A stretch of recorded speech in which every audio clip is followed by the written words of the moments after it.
नमस्कार, मैं हूँ डॉक्टर श्वेता शुक्ला और आप देख रहे हैं मेरा चैनल।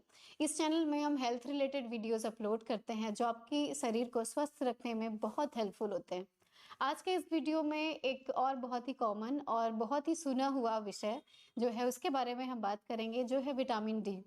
विटामिन डी के बारे में वीडियो बनाना इसलिए मैंने ज़रूरी समझा क्योंकि बहुत सारे पेशेंट जो मेरी प्रैक्टिस में मुझे में देखने को मिल रहे हैं, उनमें विटामिन डी की बहुत कमी है। चाहे वो कम उम्र हो, ज़्यादा उम्र हो या फिर बुजुर्ग हों, सभी में विटामिन डी बहुत कम देखने को मिल रहा है।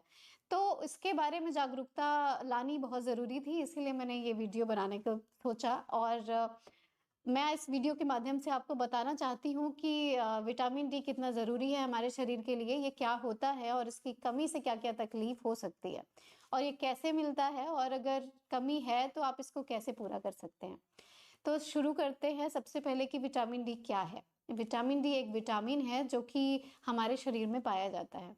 विटामिन डी क्यों ज़रूरी है? क्या काम करता है ये हमारे शरीर में? विटामिन डी स्पेशली हमारी हड्डियों, हमारी मसल्स और हमारे जॉइंट्स को स्वस्थ रखता है। इसके अलावा हमारे मूड को, यानी कि कई बार हमें जब डिप्रेशन की प्रॉब्लम होती है, एंजाइटी हो रही होती है, उस समय पे भी हम जब ब्लड में आपका विटामिन डी लेवल टेस्ट कराते हैं तो कम आता है। तो इसलिए ये मूड के स्विंग जो होता है उसमें भी बहुत ज़्यादा हेल्पफुल होता है। अगर विटामिन डी अच्छा है तो आपका कंसंट्रेशन भी बहुत अच्छा होता है। इसके अलावा आपको थकान कम लगती है। इसके अलावा आपको बॉडी में किसी भी पॉइंट पे पेन, जैसे कि कमर दर्द, नेक पेन, ये सब हो रहे हैं, कई बार ये विटामिन डी की कमी की वजह से होते रहते हैं और हमें लगता है कि कोई बहुत बड़ी प्रॉब्लम हो गई है। तो ऐसा नहीं होता है। हमें विटामिन डी, अगर हम अपना लेवल सही रखते हैं तो हम इन सारी समस्याओं से बच सकते हैं। अब विटामिन डी की कमी हमें है, ये हमें कैसे पता चलेगा? इसका तो सबसे एक ईज़ी तरीका है जो बिना किसी टेस्ट के आप समझ सकते हो कि अगर आपको बहुत कम ही, मतलब कुछ देर चलने में या सीढ़ियाँ चढ़ने में ही आपको थकान लग जाती है, बहुत थोड़े-थोड़े से समय में, या आपको जॉइंट में, किसी भी जोड़ों में दर्द रहता है, चाहे वो नेक हो, आपका बैक हो या फिर नीज़ हो, किसी भी जोड़ों में आपको अगर दर्द रहता है, उसके अलावा आपको बहुत ज़्यादा लेथार्जिक लगता है, एक्टिव नहीं लगता, आपका कंसंट्रेशन किसी काम में नहीं लगता, बार-बार एक काम से डिस्ट्रैक्ट होते हो, तो समझ जाओ कि हो सकता है आपको विटामिन डी की कमी हो। ये कारण ये सारे सिम्पटम्स विटामिन डी के हैं। अगर आपको ये सारे सिम्पटम्स समझ में आ रहे हैं तो आप अपना विटामिन डी लेवल ज़रूर चेक कराइए। आप विटामिन डी लेवल अपना खुद से भी चेक करा सकते हैं, किसी भी पैथोलॉजी में डायरेक्ट आप vitamin D level health checkups में करा सकते हैं। इसके अलावा आप अपने डॉक्टर को भी कंसल्ट करके उनके प्रिस्क्रिप्शन से भी करवा सकते हैं। अगर विटामिन डी लेवल वहाँ से चेक कराने के बाद आपको समझ में आ जाता है कि विटामिन डी हमारा सही है, कम है या फिर बहुत ज़्यादा कम है। अब आगे बढ़ते हैं कि अगर विटामिन डी कम आता है हमें तो वो कैसे मिलता है? ये विटामिन डी कहाँ से मिलता है? मतलब कौन से खाने से मिलता है या दवाइयों से मिलता है, कहाँ से मिलता है? तो इस बारे में बहुत अच्छी गुड न्यूज़ है कि विटामिन डी बहुत चीप विटामिन है जो कि हमें फ्री में मिलता है। यानी कि ये सनलाइट विटामिन कहते हैं इसको, सनशाइन विटामिन भी कहते हैं। ये सूरज की रोशनी से हमें मिलता है। जब सूरज की रोशनी हमारे स्किन से टकराती है तो विटामिन डी बनता है हमारे शरीर में। तो इतना आप, उसके बाद आपका एक और सवाल आएगा जो कि बहुत कॉमन है कि हमारे इंडिया में तो सूरज इतने समय के लिए रहता है और लगभग 20 से 30 मिनट, जो कि एडवाइजेबल है कि इतनी देर की सनलाइट आपको लेनी चाहिए। तो इतनी तो सब लोग लेते हैं, इतना देर के लिए तो सभी सूरज में बाहर होते हैं, तो फिर क्यों हमारे शरीर में विटामिन डी की कमी होती है? इसका कारण ये है कि नॉर्मली हमारी बॉडी बनी थी आउटडोर एक्टिविटीज़ के लिए, यानी कि हम बाहर काम करते थे, बाहर एक्सरसाइज करते थे, खुले में हम लोग योग करते थे या स्ट्रेचिंग करते थे, जो भी।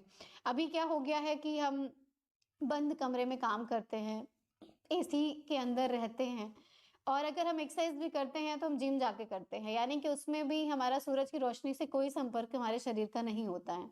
उसके अलावा अगर हम सूरज की रोशनी में बैठे भी तो हम कपड़ों से अपने शरीर को ढके रहते हैं। उसके बाद जो अंग दिख भी रहा है उसमें हम सनस्क्रीन अप्लाई कर लेते हैं कि हमें टैनिंग ना हो। तो किसी भी तरीके से जो सन की रेज़ हैं, सूरज की किरणें हमारे शरीर से नहीं टकरा पाती हैं। तो हमें विटामिन डी की कमी इस वजह से हो जाती है। तो इससे बचने के लिए इसी जो मैंने बताया, इसी में इसका इलाज भी है कि आपको सूरज की रोशनी में बैठना चाहिए। पतले कपड़े पहनिए, कोशिश करिए कॉटन क्लॉथ पहनेंगे तो सनलाइट एक्सपोज़र अच्छा रहता है। इसके अलावा सनस्क्रीन अप्लाई मत करिए अगर आप सूरज की रोशनी में बैठे हैं तो। सुबह की रोशनी, यानी कि जब सूरज उगता है उस समय पे विटामिन डी आप ले सकते हैं, ज़्यादा तेज़ भी धूप नहीं होती है, 20 से 30 मिनट की सूरज की रोशनी काफ़ी है। और आप जब एक्सरसाइज भी करते हैं, कोशिश करिए आप खुले में और सूरज की रोशनी में एक्सरसाइज करिए। ये तो कुछ तरीके थे कि आप कैसे इस प्रॉब्लम से बच सकते हैं।